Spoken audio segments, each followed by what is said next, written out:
예. 우리 성탄절이 다가오면은 예수님의 탄생지인 베들레헴, 그 베들레헴에는요, 전 세계에서 많은 사람들이 모입니다. 베들레헴에 예수탄생교회라고 있어요. 예수탄생교회가 있는데 그 예수탄생교회 광장에 굉장히 큰 넓은 광장이 있습니다. 그곳에 전 세계에 있는 많은 사람들이 와서 예수님의 탄생을 축하하는 퍼레이드도 하고 또 각종 각양의 또 우리 성탄 장식을 하면서 큰 축제가 벌어지게 됩니다. 그러나 올해는 이스라엘 내의 전쟁으로 말미암아서 너무나 조용한 성탄을 보내고 있습니다. 베들레헴에서 전쟁이 터지고 있는 가자지구까지 딱 70km 정도 됩니다. 그렇게 되니까 굉장히 심각한 상황이고 또 가자지구에서 한 2만 명 정도의 사람이 죽지 않았습니까? 그래서 그곳에 있는 베들레헴에 있는 성당과 또 교회의 주교들이 성명을 발표했습니다. 어떤 성명을 발표했냐면은 전쟁으로 말미암아 예수와 관련된 예수 탄생과 관련된 여러 가지 행사들과 축제는 일어나지 않지만 이것이 중요합니다. 성탄의 참된 의미와 목적에 더욱 집중하는 날이 되었으면 좋겠다라고 하는 그런 성명서를 발표했습니다. 이 성명서가 발표된 이후로 그 베들레헴에는 지금 아무런 축제가 일어나지 않고 있습니다. 그리고 교회마다 예수 탄생의 의미가 주는 것이 무엇인지를 보다 더 뜻깊게 묵상하는 그런 시간이 지금 진행되어지고 있습니다. 전쟁으로 말미암아 화려함이 예전만 못하지만은 그럼에도 우리가 주목하고 기억해야 될 것은 예수님께서 왜 이 땅에 오셨는지 또 2023년 성탄을 맞이하는 우리는 어떤 마음으로 이 성탄을 우리가 맞이해야 되는지에 대한 목적과 의미는 분명하게 기억을 해야 될 것으로 압니다. 오늘 본문 말씀을 통해서 예수님이 이 땅에 오신 목적을 여러분들과 한번 나누어 보았으면 좋겠습니다. 우리 예수님께서 추운 날 베들레헴 구유에 가셔서 그렇게 예수님께서 나셨다 이런 얘기들은 너무나 많이 들었잖아요. 그런 얘기 말고 예수님께서 왜 이 땅에 오셔야만 했는가? 여러분 예수님이 이 땅에 오신 목적을 알지 못하면은 우리가 예수님을 믿는 그 믿음 가운데 굉장히 갈등이 생길 수밖에 없습니다. 왜냐하면 내가 생각하는 예수님과 성경에서 말하는 예수님이 너무나 다르기 때문에 그렇습니다. 그래서 오늘 이 예수님이 이 땅에 오신 목적을 여러분들과 한번 생각해 볼 수 있는 그런 시간이 되었으면 좋겠습니다. 먼저 35절에서 37절 말씀을 한번 보시죠. 세베대의 아들 야고보와 요한이 주께 나와 여짜오되 선생님이여 무엇이든지 우리가 구하는 바를 우리에게 하여 주시기를 원하옵나이다. 이르시되 너희에게 무엇을 하여 주기를 원하느냐 여짜오되 주의 영광 중에서 우리를 하나는 주의 우편에 하나는 좌편에 앉게 하여 주옵소서라고 시작을 하고 있습니다. 여러분 예수님은 이 땅에 사시면서 많은 오해 속에서 살아오셨습니다. 예수님에 대한 오해의 가장 첫 출발점은 동정녀 탄생에서부터 시작이 되는 거죠. 어떻게 결혼하지도 않고 또 남자를 알지 못하는 여자의 몸에서 아이가 태어날 수 있는가 여기에 대한 오해로부터 출발을 합니다. 성장 과정 속에서 30년간 목수 생활을 하면서 어떻게 지냈는지 이것에 대한 오해도 많이 있고 예루살렘에서 진짜 신학적인 교육을 받았는지 랍비로서 자격은 갖추었는지 제자들은 예시야의 가르침을 받을 만한 그런 자격과 조건이 있는 것인지 이런 것에 대한 무수한 오해가 오늘날에도 계속적으로 진행되고 있고 그 당시에도 이런 오해는 많이 있었습니다. 당시 사람들은 이렇게 생각을 했죠. 자격 요건은 하나도 갖추어져 있지 않습니다. 예수님께서 무슨 랍비적인 교육을 받은 적도 없고 또한 랍비의 훈련 속에서 그렇게 살아온 적도 없습니다. 제자들은 어떻습니까? 하나같이 다 어부였고 공부도 제대로 하지 못한 그런 사람들이었다는 이야기죠. 그런 사람들 속에서 살아온 그런 일들이 어떻게 이런 사람을 메시아라고 우리가 부를 수가 있겠는가? 구약에서 말씀된 그 메시아가 이 메시아가 맞는가? 이 사람이 맞는가? 이것에 대한 오해가 계속적으로 그 당시에도 있었다는 사실입니다. 여러분은 예수님을 누구라고 생각하십니까? 왜 예수님께서 이 땅에 오셨을까요? 예수님이 누구인지도 모르고 왜 오셨는지도 모른다면 여러분 예수님을 믿을 수가 없는 것입니다. 예수님의 제자는 끝까지 예수님을 오해합니다. 예수님이 누구인지 알지도 못했습니다. 그러나 예수님의 제자들은 오순절 성령 강림 이후에 제자들은 과거에 예수님께서 자신에게 하셨던 말씀을 하나씩 기억해내기 시작을 합니다. 그 기억된 하나님의 말씀을 가지고 예루살렘에 가서 선포하자 예루살렘에 놀라운 소동이 일어나는 일들이 일어나게 되었다라는 이야기죠.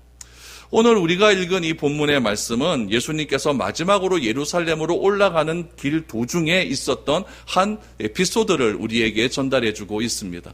이 에피소드 가운데 배경이 되는 말씀이 마가복음 9장 35절 말씀입니다. 마가복음 9장 35절에 보면 예수께서 앉으사 12제자를 불러서 이르시되 누구든지 첫째가 되고자 하면 무사람의 끝이 되며 무사람을 섬기는 자가 되어야 하리라 라고 말씀을 하셨습니다. 이 말씀 이후에 오늘 본문의 사건이 시작이 된 것입니다.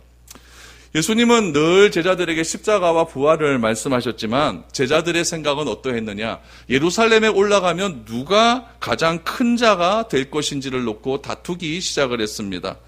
그때 예수님께서 하신 말씀이 무엇이었냐면은 첫째가 되고자 하는 자는 끝이 되어야 한다라고 하는 충격적인 말씀을 하십니다. 여러분, 이 말씀이 왜 충격적인 말씀일까요? 여러분 자신에게 한번 생각을 한번 해보시기를 바랍니다. 우리는 세상에 살면서 꼴찌하고 싶은 사람 아무도 없습니다. 다 첫째가 되고 싶어 합니다. 용의 꼬리가 되는 것도 별로 안 좋아합니다. 뱀의 차라리 머리가 되는 것을 훨씬 더 즐겨하죠. 첫째가 되는 것이 꿈이며 희망이고 우리 가정 가운데 자녀들도 다 첫째가 되고 싶은 그런 희망 속에서 우리가 하루하루를 살아가고 있습니다. 왜 첫째가 되고 싶어 합니까? 남을 지배하고 싶은 욕망이 있기 때문에 그런 것이죠. 남보다 앞장서고 싶고 앞서려고 하는 마음이 우리 가운데 크기 때문에 그렇습니다. 그러나 예수님의 말씀은 어떤 말씀을 하시냐? 내가 기대하는 것과 정반대의 말씀을 하십니다. 나는 첫째가 되고 싶고 나는 남들에게 앞선 자가 되고 싶지만 예수님은 그것이 아니라고 말씀하십니다. 첫째가 되고 싶어 하는 사람은 뭐가 되라고요? 마지막이 되어야 한다라고 말씀을 하고 있는 것이죠. 우리가 기도 왜 합니까? 첫째가 되고 싶어 기도하는 것 아닙니까? 하나님, 저 이런 것만 해주시면 내가 사회에서 첫째가 될 수 있습니다. 하나님, 이 일, 이 시간 내에 꼭 이룰 수 있도록 하나님 도와주십시오. 이런 기도 안 하십니까? 참 대단하십니다. 저는 이런 기도 진짜 많이 했습니다. 여러분, 늘 언제나 우리는 이런 기도를 하고 하죠. 여러분, 나를 맨 마지막 꼴찌가 되게 해주십시오. 이렇게 기도하시는 분은 한 분도 보지 못했습니다. 그러나 하나님을 아버지라고 부르는 신앙의 기준과 신앙의 가치는 무엇이냐면은 첫째가 되고자 하는 자는 마지막이 되어야 한다. 이것을 내가 받아들이지 않으면 신앙생활할 때 굉장한 갈등이 일어날 수밖에 없습니다. 내가 기도하는 건 첫째인데 하나님께서 그 기도 안 들어주시기 때문에 그렇습니다. 나중된 자가 먼저 된다고 하셨고 죽고자 하는 자는 산다고 하셨습니다.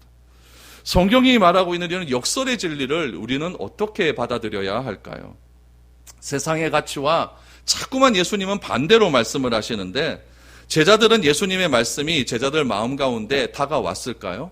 오늘 예수님께서 첫째가 되고자 하는 자는 마지막이 되어야 한다라고 하는 이 말씀을 들은 제자들의 마음 가운데는 어떤 생각이 들었을까요? 진짜 예수님 세상 모르네. 예수님 진짜 세상 모르네. 이래갖고 어떻게 이 세상 살아갈 수 있을까? 이런 생각 안 했을까요? 이런 생각한 건 정말 너무나 자명한 사실입니다. 그러다가 결국에는 야고보와 요한이 예수님께 터뜨리기를 시작합니다. 주님, 예루살렘에 들어가시거든 나는 주님의 오른편에 한편은 왼편에 우리 형제를 딱 세워주십시오 라고 터뜨리기를 시작을 했죠.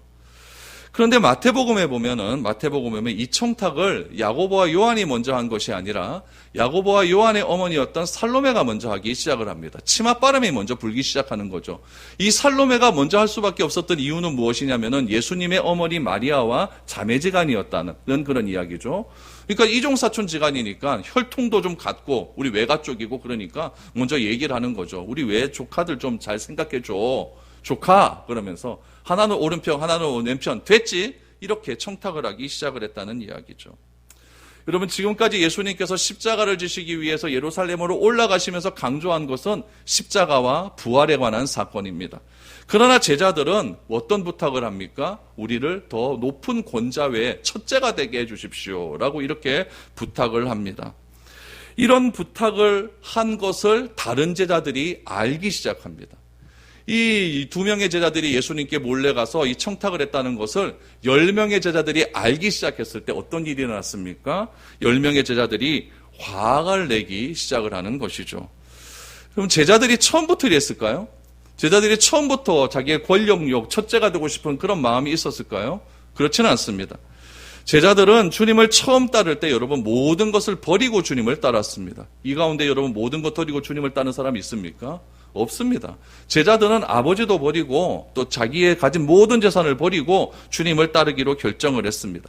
근데 문제는 무엇이냐면은 예수님 주변에 사람이 많아지는 것이 문제였습니다. 사람이 점점 많아지고 예수님을 만나기 위해 사람들이 줄을 서기 시작을 합니다. 줄을 서기 시작하면 제자들은 뭐 했을까요? 번호표 나눠주기 시작하는 거죠. 번호표를 나눠줍니다. 그러면서 너는 2시간 뒤에 너는 와야 돼. 어떤 사람은 예수님께서 갈릴리에서 10시부터 시작한다 그러면 오픈런 하기 시작하는 거죠. 이런 일들이 자꾸 예수님 가운데 일어나기 시작하니까 제자들의 어깨가 자꾸 올라가기를 시작하는 겁니다. 나를 통하지 않고는 예수님을 만날 수 없다라고 하는 이상한 권위의식이 자꾸 제자들 가운데 있기 시작하는 것이죠. 그러면서 번호표를 나눠줄 때마다 마음이 지금 변하기를 시작하는 것입니다. 처음 주님을 따랐을 때 그 마음과는 전혀 다른 마음으로 변질되기 시작을 했다는 것이죠. 야고보와 요한이 예수님께 청탁을 합니다. 주님 오른편 왼편은 우리 형제들 겁니다 라고 했을 때 나머지 10명의 제자들도 예수님께 말은 안 했지 그의 마음 가운데 이런 생각을 가지고 있었습니다. 그래서 여러분 10명의 제자들이 예수님께 2명의 제자들에게 이런 청탁을 받았다라고 하는 소식을 듣고 10명의 제자들이 화를 낸 이유는 무엇이냐면은 서로 간의 이해관계가 충돌한 겁니다. 이해관계가 충돌한 거예요. 야고보와 요한이 자리를 달라고 한 능력은 무엇일까요? 지금까지 예수님께서 보여주신 능력을 오해하고 있었기 때문에 그런 것입니다. 제자는 예수님이 가신 능력을 무엇으로 오해했냐면 권력으로 오해를 했습니다. 그 권력을 이 2명의 제자는 자기에게 나누어 달라라고 이야기를 하는 것이죠. 그러자 예수님이 하신 여러 가지 기적들, 예수님이 하신 여러 가지 말씀들, 특별히 요한복음에서 오병이어의 기적 이후에 수많은 사람들이 예수님을 왕으로 모시려고 하는 그런 움직임 속에서 이 제자들의 마음 가운데는 권력 의지가 더욱더 막 올라오기를 시작하는 것이죠. 권력 의지가 발동되기를 시작합니다. 여러분, 이 권력이라고 하는 것은 동물에게는 찾아볼 수 있는 것이 아니에요. 권력은 누구에게만 찾아볼 수 있는 의지냐면은 살아있는 인간에게만 발동하는 의지입니다. 권력 의지가 시작되면 어떤 일이 발생하느냐? 꼭 다른 사람과 충돌이 일어나게 됩니다. 왜 권력 의지가 우리 가운데 일어나시는지 아십니까? 이유는 딱 하나입니다. 내가 가진 스펙이 있어요. 내가 가진 환경이 있어요. 그 스펙과 환경을 가지고 무엇을 쌓기를 원하느냐? 권력을 자꾸 쌓기를 원하는 거죠. 그 권력을 쌓아서 내 행복을 내가 지키겠다고 하는 그런 마음 가운데 욕망이 권력 의지를 쌓게 하는 동기입니다. 왜 우리가 좋은 대학 가려고 합니까? 왜 우리가 좋은 직장 얻으려고 합니까? 다 이런 이유라는 이야기죠. 그래서 내가 노후에 남들보다 편안하고 잘 살기 위해서는 지금 내가 권력을 더 많이 소유해야겠다라고 하는 그런 의지가 살아있는 인간에게는 다 가지고 있는 그런 의지라는 이야기죠. 내 힘과 능력이 강해져야 내 안전을 확보할 수 있는 것이고, 내 힘과 능력이 강해져야 내 가족을 내가 보호할 수 있는 것이고, 내 생존을 보장할 수 있다고 하는 본능은요, 어느 누구도 막을 수 있는 것이 아닙니다. 내 생명과 내 가족과 내 본능, 내 모든 생명을 여러분 누가 지켜줄 수 있습니까? 남이 나를 지켜줍니까? 아니에요. 내 모든 것들은 내가 지켜야 한다고 하는 그런 생각이 강하게 되는 것이고, 그런 생각 속에서 권력 의지는 점점 강해져 간다는 이야기예요. 그런데 내 안전을 확보하고자 하는, 보장하고자 하는 이런 본능적인 권력 의지를 누가 하지 말라고 합니까? 예수님이 하지 말라고 합니다. 왜냐하면 제자들이 자리를 달라고 하는 것은 무엇 때문일까요? 자기들이 예수님께 이만큼 헌신했으니까 그 헌신의 대가로 달라고 하는 것이죠. 여러분, 어느 누구도 다른 사람을 도와줄 때는 그냥 도와주는 사람이 없습니다. 내가 이거 도와주면은 그 도와준 대가로 이 사람이 큰 권력을 잡았을 때 나에게 뭔가 한 자리를 바라고 도와주는 거지, 이런 생각 안 하고 도와주는 사람은 아무도 없습니다. 제자들은 예수님과 함께 3년을 다녔습니다. 3년 다닐 동안 월급 받았습니까? 아니죠. 뭐 받았습니까? 뭐 먹을 것을 제대로 줬습니까? 먹을 것도 제자들이 다 받아갖고 와서 예수님께 갖다 바치지 않았습니까? 제자들은 생각하는 거죠. 내가 3년 동안 이렇게 헌신하고 수고했다고 한다면 예수님께서 예루살렘으로 올라가서 큰 보좌와 권력에 앉으실 때에 우리의 이런 헌신과 노력을 무엇인가 보장해 주어야 되는 것이 아닌가, 이런 생각을 갖게 되는 것이죠. 여러분, 이런 문제들이 제자들에게만 있을까요? 우리들에게도 똑같이 일어납니다. 어떻게 일어납니까? 기왕에 사업 시작했으니까 대박 터뜨리고 싶은 마음 없습니까? 좀 잘 되고 싶은 마음 없습니까? 왜 잘 되려고 합니까? 뭔가 대박 터뜨려서 남들보다 내가 더 우위에 서고 싶은 그런 마음이 크게 된 것이죠. 직장에 다니시는 분은 내가 직장 오너에게 인정받아서 내가 넘버 2, 넘버 3의 자리에 올라서 내가 많은 사람을 지배하고 싶은 그런 마음 없습니까? 다 가지고 있습니다. 목사는 어떻습니까? 기왕에 목회 시작했으니까 좀 더 크고 좀 더 사람 많은 곳에 가가지고 좀 떵떵거리면서 목회하고 싶은 그런 마음 없겠습니까? 저라고 그런 마음 없겠습니까? 저도 그런 마음이 있습니다. 여러분, 누구나 이런 생각하고 있다는 이야기예요. 그런데 주님은 이런 우리의 생각에 카운터펀치를 날리십니다. 이런 생각을 가지고 신앙생활하는 것이 바로 예수님에 대한 오해라는 이야기죠. 예수님께서 주시고자 하는 권세를 오해한 곳에서 제자들의 오늘 문제가 시작이 되었다라는 이야기죠. 예수님에 대한 오해는 오늘날 교회의 타락으로 이어지게 됩니다. 그리고 최근 통계를 보니까 불교가 1위, 가톨릭이 2위, 가톨릭과 우리 개신교 사이의 그 신뢰도 차이는 여러분 배 이상 차이가 났습니다. 기독교가 땅바닥으로 떨어진 이야기예요. 왜 그렇습니까? 예수님이 이 땅에 오셔서 하신 그 목적대로 우리가 신앙생활을 하고 있지 않기 때문에 그렇다는 이야기죠. 이런 시대에 예수님이 오셨습니다. 오셔서 예수님이 주시고자 하는 것은 과연 무엇인가? 이것을 우리가 똑바로 잘 알아야 된다는 이야기죠. 뭐라고 이야기합니까? 야고보와 요한이 주님 예루살렘에 올라가면은 하나는 오른편 하나는 왼편 우리 겁니다 라고 했을 때 예수님이 뭐라고 말씀하시는지를 자세히 보시기를 바랍니다. 우리 자막도 성경 구절도 좀 띄워주세요. 38절에서 40절 말씀 보시기 바랍니다. 예수께서 이르시되 너희는 너희가 구하는 것을 알지 못하는도다. 내가 마시는 잔을 너희가 마실 수 있으며 내가 받는 세례를 너희가 받을 수 있느냐? 그들이 말하되 할 수 있나이다. 예수께서 이르시되 너희는 내가 마시는 잔을 마시며 내가 받는 세례를 받으려니와 내 좌우편에 앉는 것은 내가 줄 것이 아니라 누구를 위하여 준비되었든지 그들이 얻을 것이니라 라고 말씀하셨습니다. 조금 어려운 말씀이에요. 뭐라고 하셨느냐? 좌우편 주십시오 라고 했더니 예수님은 제자들에게 너희는 내가 무엇을 구하는지 알지 못하고 있어 라고 이야기했어요. 그러자 제자들이 39절에서 뭐라고 합니까? 주님, 압니다. 내가 주님을 몇 년을 따라다녔는데 그거 모르겠습니까? 주님 눈빛만 봐도 내가 주님이 뭘 원하는지 다 알고 있습니다. 라고 이야기를 한 거예요. 그러자 주님께서는 이렇게 말씀하시죠. 내가 원하는 것은 잔과 세례야. 이렇게 말씀하십니다. 제자들은 뭘 원합니까? 자리를 원합니다. 그러나 주님이 원하시는 것은 잔과 세례야. 라고 그렇게 말씀을 하고 있죠. 그렇다면 제자들이 예수님을 불평 없이 따르기 위해서는 자리를 원하는 것이 아니라 무엇의 의미를 알아야 되는 거예요? 잔과 세례의 의미를 알 때 아무런 불평 없이 예수님을 쫓아다닐 수가 있는 거예요. 그런데 예수님은 잔과 세례를 이야기하는데 제자들은 권력을 이야기하고 자리를 이야기한다고 한다면 자꾸 예수님과의 갈등이 생길 수밖에 없는 것 아니겠습니까? 자꾸 오해가 생길 수밖에 없는 것이죠. 예수님은 말씀하십니다. 나는 잔과 세례를 구하는데 제자들 너희들은 잔을 마시고 있지 않아 라고 말씀하시죠. 그럼 여러분 예수님이 잔이라고 말씀하셨는데 그 잔에는 무엇이 들어있을까요? 좋은 와인? 그건 아니겠죠. 예수님께서 겟세마네에서 기도하실 때 주님이 원하지 않는다면 이 잔을 내게서 떠나게 하옵소서라고 말하지 않습니까? 그 잔에는 뭐가 달려있느냐? 세상의 모든 죄가 있습니다. 그 잔에는 무엇이 있을까요? 고난의 잔입니다. 예수님이 당하는 고난이 담겨져 있는 것이죠. 그 잔에는 여러분 그 고난으로 인한 죄악이 가득 담겨 있는 그런 잔입니다. 죄로 인하여 하나님의 진노가 가득 담겨져 있는 그런 잔이 바로 예수님께서 말하는 그 잔입니다. 그 잔을 제자를 너희들이 마셔야 돼. 이렇게 말씀하고 있는 것이죠. 그렇다면 세례는 무엇입니까? 세례는 여러분 고난에 대한 표현입니다. 구약적 의미에서 본다면 깊은 물이라고 하는 것은 말할 수 없는 고난과 심판과 박해를 의미합니다. 우리는 지금 세례를 줄 때 이렇게 물을 이렇게 젖어서 주지만은 원칙적인 성경적인 세례는 완전히 물에 담그는 겁니다.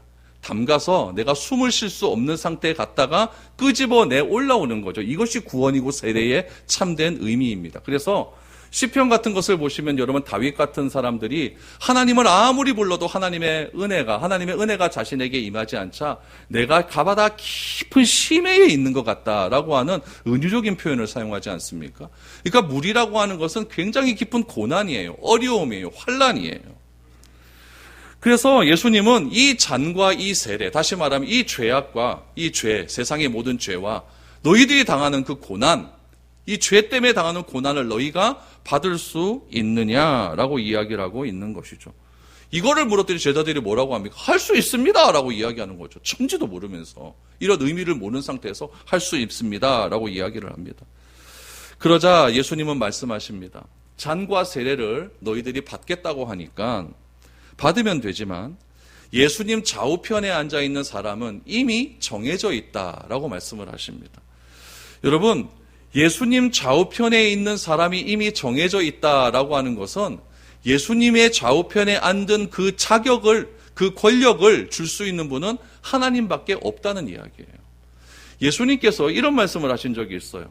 그날과 그때는 아무도 알지 못하지만 누구만 안다? 하나님만 안다라고 말씀하셨고, 예수님과 같이 오른편과 왼편에 앉을 수 있는 사람은 다른 사람이 너희가 앉고 싶다고 해서 앉는 것이 아니라 하나님께서 지명하셔야 앉을 수 있다라는 이야기예요. 이 말씀은 무엇이냐면은 모든 권위와 권력의 근원은 누구에게 있다? 하나님에게 있다는 이야기예요. 그러니까 쓸데없는 얘기하지 말라는 이야기죠. 그런 권력과 자리 다툼에 너희들의 모든 생애를 투자하지 말고 우리들이 투자해야 되고 우리들이 진정으로 받아 마셔야 될 것은 잔과 세례다라는 것을 제자들에게 알려주고 있는 것이죠. 예수님의 보좌도 하나님이 결정하신 문제라고 하셨어요. 그렇다면은 이 야고보와 요한은 결국 어떻게 되었을까요? 여러분, 야고보와 요한은 예수님이 주시는 잔과 세례를 마시겠다고 했지 않습니까? 그럼 얘네들이란다. 이 사람들은 진짜 잔과 세례를 마셨을까요? 안 마셨을까요? 마셨습니다. 그들이 오순절 이후에 성령의 충만함을 받아서 야고보는 그 잔과 세례를 받아 최초의 순교자가 됩니다. 요한은 어떻습니까? 요한은 순교는 당하지 않았지만은 95세 이상까지 살면서 예수님으로부터 계시록에 대한 환상을 보게 됩니다. 환상을 보며 우리가 훗날 주님 앞에 보좌 앞에 섰었을 때 어떤 예배와 찬송을 드릴 수 있는지 그런 모든 것들을 환상을 보고 기록하기를 시작했다는 이야기죠. 이들은 자신이 구한 것을 훗날 받게 되는 거예요. 야고보는 순교라고 하는 높은 하나님의 놀라운 보좌를 받게 되는 것이고, 이 세례 요한은 장차 앞으로 있어질 일에 대한 놀라운 예언적인 은사를 그는 받게 되었다는 이야기죠. 비록 이들이 실제 그 자리에서 예루살렘에서 올라가는 길에서 잔과 세례는 받지 않았다 할지라도 훗날 성령 충만함을 받아서 그들은 진짜 하나님으로부터 잔과 세례를 받은 특권을 누릴 수 있게 되었다라는 점이죠. 그러므로 주님은요, 주님이 원하는 것을 내가 구할 때 주시는 분이지 내가 원하는 것을 구할 때 주시는 분은 아닙니다. 여러분들은 가장 좋아하는 것 무엇을 구하고 있습니까? 첫째 아닙니까? 그럼 주님은 무엇을 가장 좋다고 말씀하십니까? 가장 좋은 것을 너희에게 주겠다. 그것을 누가복음에 보니까 성령이라고 말씀하고 있습니다. 우리는 성령이 좋은 것인지 잘 모릅니다. 그래서 성령을 구하지 않습니다.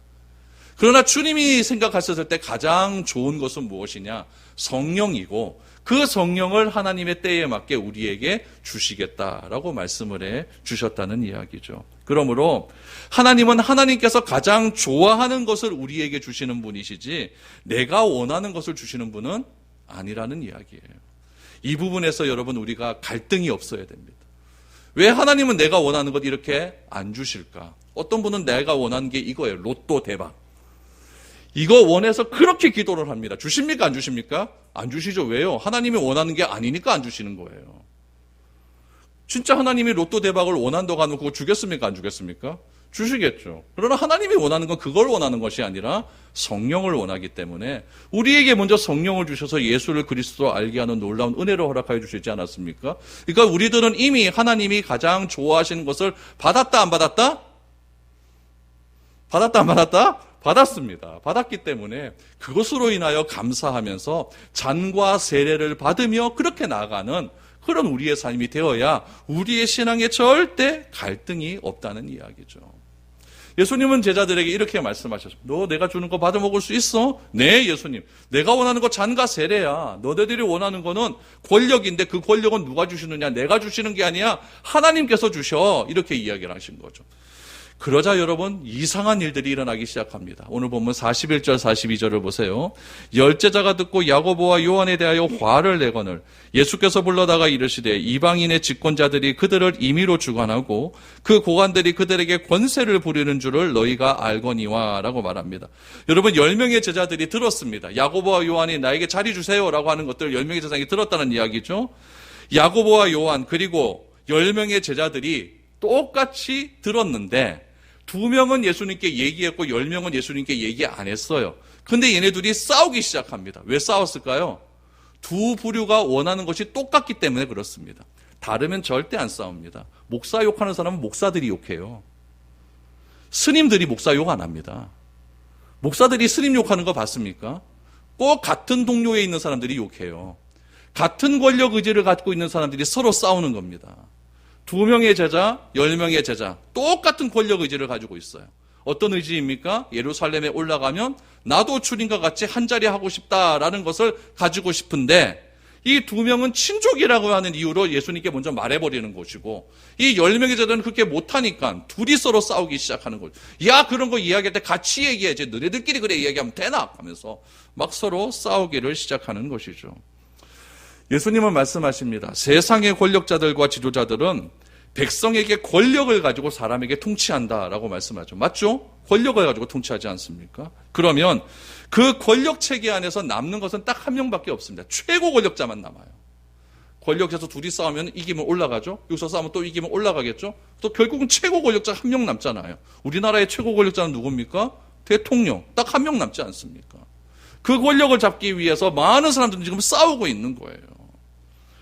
그래서 사람들은 자기가 속한 집단에서 최고가 되고 싶어 합니다. 회사에서도 최고가 되고 싶어 하고, 집에서는 최고가 되고 싶어 할 거야, 안 할까요? 되고 싶어 하죠. 남편과 아내가 누가 최고 하냐, 권력 싸움 하잖아요. 막 이런 거 최고가 되고 싶어 하잖아요. 우리 형제들끼리도 최고가 되고 싶어 합니다. 막 이런 일들이 너무나 많이 있죠. 그래서 세상은 이 피라미드와 같은 위계 질서 속에서 그렇게 나가 제일 꼭대기로 올라가고 싶어 하는 그 싸움하고 있는 거예요. 내가 힘을 가지고 다른 나보다 약한 힘을 가진 사람을 지배하고 싶어 하는 거죠. 그래서 더 높은 자리에 올라가고 싶은 건 아니겠습니까? 그러다 보면 내가 다스릴 수 있는 범위가 점점 넓어져 가게 돼요. 그러면 여러분 평안할까요? 절대 평안하지 않습니다. 더 불안합니다. 왜 불안할까요? 내가 최고의 위치에 올라가게 되면 나보다 더 힘이 센 사람이 내 권력을 무너뜨리고 내가 그 자리에서 물러날까 봐 더 불안해지게 되는 것이죠. 여러분 이런 곳에서 참된 평화와 샬롬의 은혜를 맛볼 수 있을까요? 전혀 맛보지 못합니다. 그러므로 세상의 제도를 가지고는 절대 샬롬이 안 됩니다. 그래서 하나님께서는 진정한 샬롬의 은혜를 이 땅에 보내어 주시기 위해서 아기 예수님을 우리에게 주셨습니다. 그리고 그 예수님을 통하여서 이 세상의 시스템과 이 세상의 권력 의지를 가지고는 하나님이 말씀하시는 진정한 참된 하나님 나라가 원하는 샬롬을 경험하지 못할 것이니까 세상의 것과 반대되는 그런 의지를 가지고 참된 하나님 나라를 보여주시기 위해서 예수님을 이 땅에 보내어 주신 것입니다. 그리고 그 예수님은 세상 모든 사람들이 권력을 갖고자 그렇게 애쓰고 첫째가 되고자 하는 그 애쓰는 세상 가운데 나타나셔서 뭐라고 말씀하시냐면은 그렇게 사는 것이 진정한 행복이 있는 것이 아니라고 말씀하십니다. 그럼 사람들이 얘기하겠죠. 천만의 말씀, 천만의 말씀. 내가 더 많이 가지면 행복해질 수 있어. 이렇게 말씀하실 때 예수님은 자기의 삶의 모든 것을 들여서 그렇게 하는 것이 잘못됐다는 것을 보여주시기 시작을 합니다. 그러면서 예수님께서는 말씀하시고 나는 머리 둘 곳도 없다. 나는 잠잘 곳도 없다. 사람은 잠잘 곳들을 넓은 곳에서 자기 위해서 그렇게 노력하지 않습니까? 그러나 주님은 나는 머리 둘 곳도 없다. 여우도 굴도 있지만 나는 그런 것도 없어. 라고 그렇게 말하죠. 정반대쪽으로 예수님은 가기 시작하는 겁니다. 왜 그럴까요? 그렇게 가면은 하나님이 원하시는 진짜 하나님의 나라, 진짜 샬롬이 예수님을 통해서 발견될 수 있기 때문이라는 거죠. 그것을 발견한 사람이 누굽니까? 우리 그리스도인이에요. 그럼 우리 그리스도인은 누구를 따라가야 될까요? 세상의 가치를 따라가야 될까요? 예수님의 가치를 따라가야 될까요? 머릿속으로는 예수님의 가치를 따라가고 싶은데 자꾸 우리의 행동은 어디로 따라갑니까? 세상의 가치를 따라가요. 그러면서 왜 그렇게 했어요? 그러고 물으면 마음은 원이로되 육신이 약합니다. 이거 아주 기가 막힌 핑계거리예요. 그렇게 다 말하지 않습니까? 그래서 예수님께서는 이 높고 낮음의 서열을 가지고는 진정한 평화가 없다라는 것을 말씀해 주시면서 43절, 44절에서 결론적으로 이렇게 말씀합니다. 너희 중에는 그렇지 않을지니 너희 중에 누구든지 크고자 하는 자는 너희를 섬기는 자가 되고 너희 중에 누구든지 으뜸이 되고자 하는 자는 모든 사람의 종이 되어야 하리라 라고 말합니다. 여러분, 힘이 세상의 절대적인 가치인 세상 속에서 예수님께서 친히 가르쳐 주신 방법은 무엇이냐?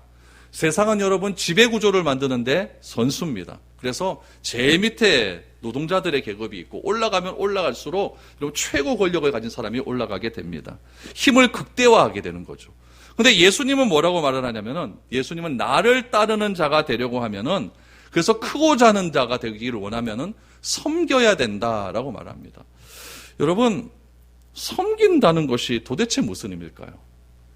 남을 이렇게 도와주는 게 섬기는 건가요? 그건 너무 좀 재미없잖아요. 단순하잖아요. 제가 이 섬긴다는 말, 뭔가 좀 쉬운 말이 뭐가 있을까 생각을 하다가, 묵상을 하다가, 이런 말이 생각이 났습니다. 세상은 여러분 힘이 나에게 집중되기를 원하지 않습니까?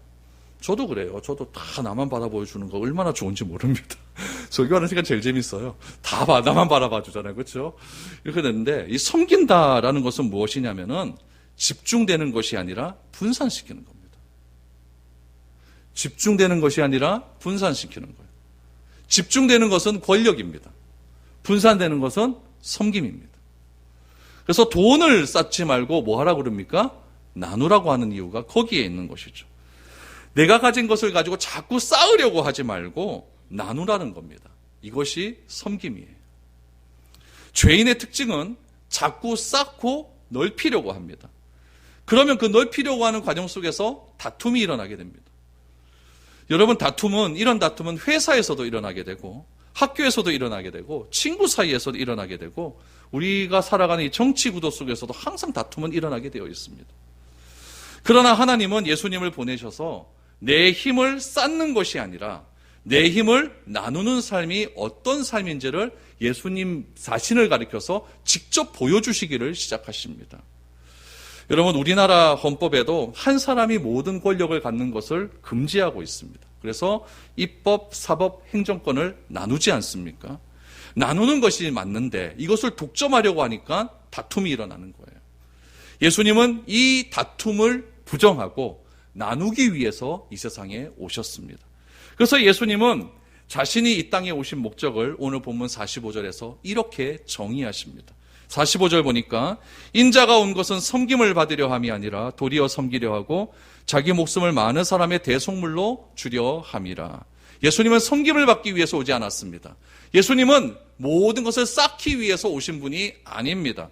모든 종교의 신은 인간으로부터 섬김을 받기를 원합니다.